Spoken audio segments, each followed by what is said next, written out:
वज़ीर-ए-आज़म ने खित्ते की कशीदा सूरत हाल के बायस किफ़ायतशुमारी इक़दामात का ऐलान कर दिया। सरकारी और निजी दफातर में हफ्ते में 3 छुट्टियाँ, 50% अमले को वर्क फ्राम होम, स्कूलों में 2 हफ्तों की तातीलात का ऐलान।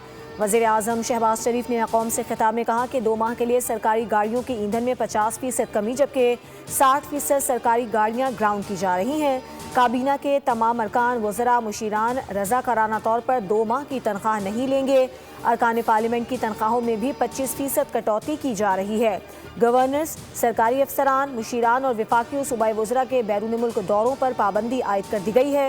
हुकूमत ने हालिया दिनों तेल की कीमतों में इजाफा दिल पर पत्थर रख कर किया। हालात मजीद बिगड़े तो कीमतें काबू से बाहर हो जाएंगी।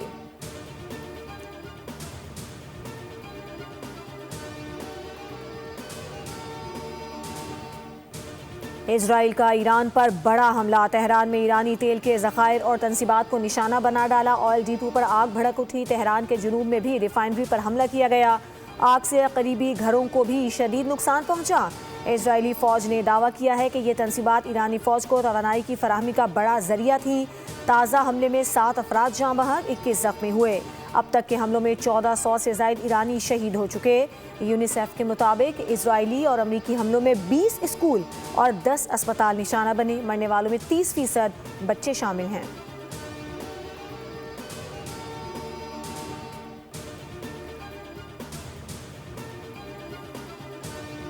और ईरान का ऑपरेशन वाले सादिक शहरों में ईरान के जवाबी हमले जारी। तल अवीव में इजरायली लीडरशिप शेल्टर ईरानी हमले में तबाह हो गया। हमले के बाद शेल्टर के आसपास आग भड़क उठी। शेल्टर में इजराइल के हुकाम पनाह लेते थे। पासदारान इनकलाब ने इजराइल के शहर हैफा के ऑयल रिफाइनरी को निशाना बनाने का दावा किया, जबकि ईरान ने 24 घंटों के दौरान 200 अमरीकी फौजियों की हलाकत का दावा किया है, जिनमें से 21 बहरीन में मारे गए। ईरानी कार्रवाइयों में अमरीकी तेल बरदार जहाज़ को भी निशाना बनाने का दावा। बहरीन के डीसैलिनेशन प्लांट पर हमले में 3 अफराद जख्मी हुए। ईरान ने कुवैत के एयरपोर्ट के फ्यूल टैंकर को भी निशाना बनाया, जिसमें 2 बॉर्डर सिक्योरिटी एहलकार हलाक हो गए।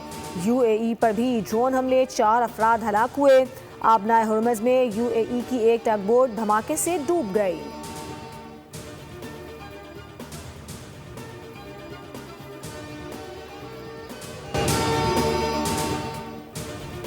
तवील जंग आलमी मईशत को मुतासिर कर सकती है। IMF ने तवील जंग के माशी असरात से खबरदार कर दिया।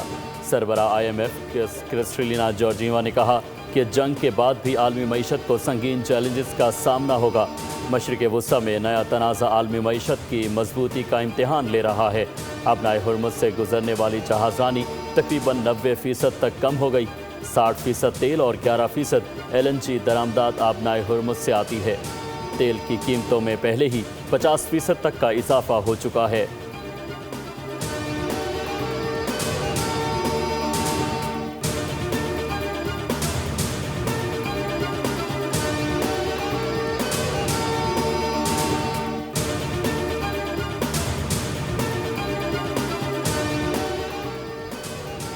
इसराइल का ईरान पर बड़ा हमला। तेहरान में ईरानी तेल के ज़खायर और तनसीबात को निशाना बना डाला। ऑयल डिपो पर आग भड़क उठी। तेहरान के जुनूब में भी रिफाइनरी पर हमला किया गया। आग से करीबी घरों को शदीद नुकसान पहुंचा। इसराइली फ़ौज ने दावा किया कि ये तनसीबात ईरानी फ़ौज को तवानाई की फराहमी का बड़ा जरिया थी।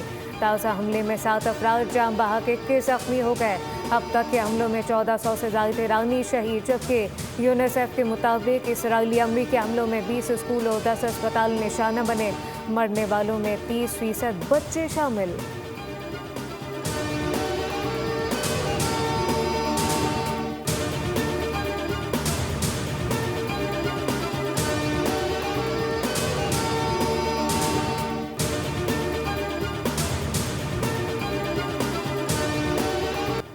ईरान का ऑपरेशन वादा सादिक चहारम, ईरान के जवाबी हमले जारी।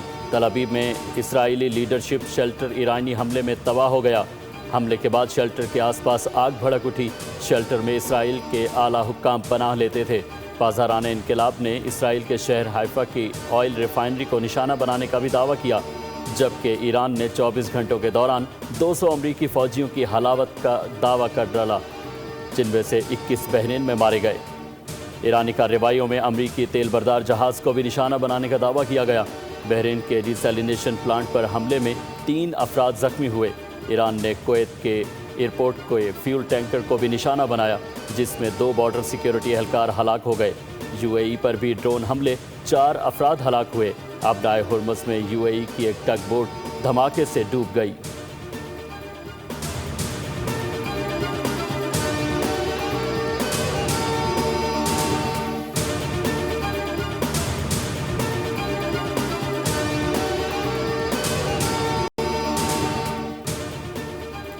अमरीकी सदर मुज्तबा खामनाई के सुप्रीम लीडर मुंतखब होने पर नाखुश, तबसरे से भी गुरेज किया।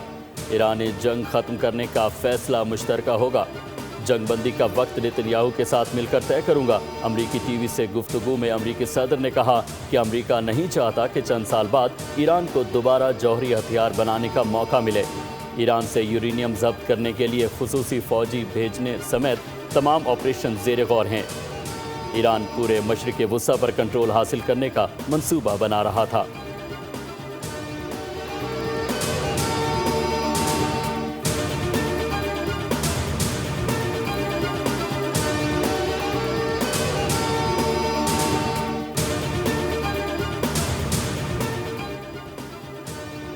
ईरान की क़यादत अमरीकी इसराइल के खिलाफ जंग में मुत्तहद है। अमरीका और इसराइल के खिलाफ जंग में ईरानी रहनुमाओं में कोई तकसीम नहीं। सरबराह national security council Iran Ali Larijani का इंटरव्यू, कहा कि ईरानियों में अख्तलाफात हो सकते हैं मगर इस मामले पर मुत्तहद हैं। ईरान को तोड़ने का मंसूबा कामयाब नहीं होगा। ट्रंप को ईरान के नए रहनुमा के इंतखाब में मुदाखलत नहीं करनी चाहिए। ट्रंप के बयानात पसमानदा सोच की अक्कासी करते हैं।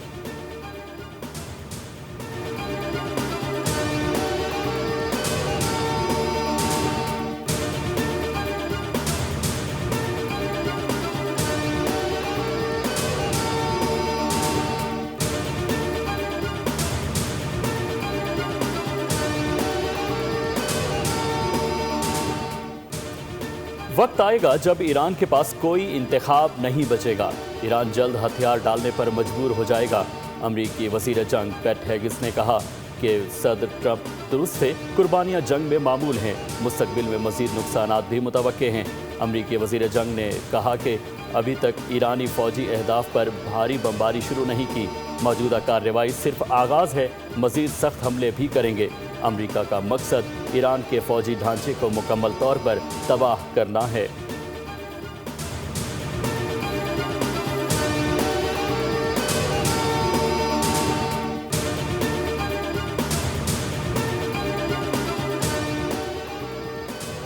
अमरीकी सिफारत खाना इस्लामाबाद ने वीज़ा प्रोसेस रोक दिया। आज से 13 मार्च तक अमरीकी सिफारत खाना इमिग्रेंट और नॉन इमिग्रेंट के वीज़े के लिए बंद रहेगा। तर्जुमान सिफारत खाने के मुताबिक अमरीकी शहरियों को हंगामी वीज़ों के लिए कौंसल खाने सहूलत फराहम करेंगे।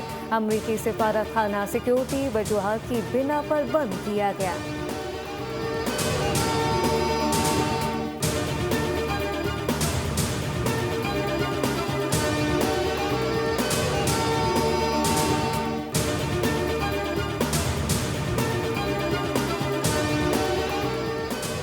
मशरिक़ वुस्ता फ़्लाइट शेड्यूल में बेहतरी आने लगी। पाकिस्तान के लिए 76 परवाज़ें मनसूख, जबकि 63 परवाज़ें फ़ाल कर दी गईं। मशरिक़ वुस्ता के 9 दिन में मनसूख परवाज़ों की तादाद 34,000 से तजावुज़ कर गई। कराची, लाहौर से दुबई, शारजा, अबूज़हबी, दोहा में 21 परवाज़ें मनसूख हुईं।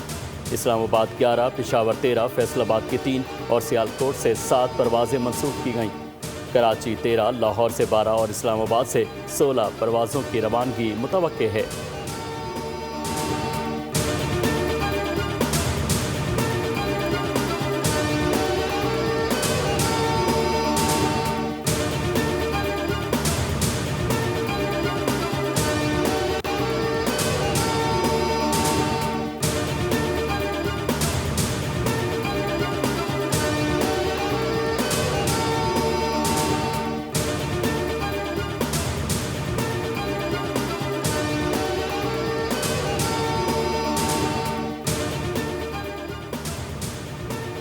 मुस्लिम लीग नून और पीपल्स पार्टी में शराकत इक़्तिदार फार्मूले पर अमल दरामद शुरू हो गया। पंजाब हुकूमत ने मुख्तलिफ अजला में पीपल्स पार्टी के नामजद उम्मीदवारों को डिस्ट्रिक्ट कोऑर्डिनेशन कमेटियों में शामिल कर लिया।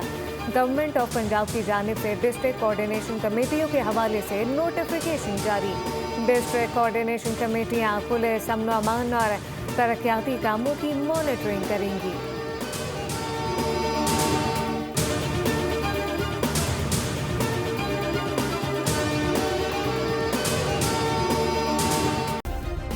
सब्सक्राइब करें और बेल दबाएं ताकि कोई खबर रह न जाए।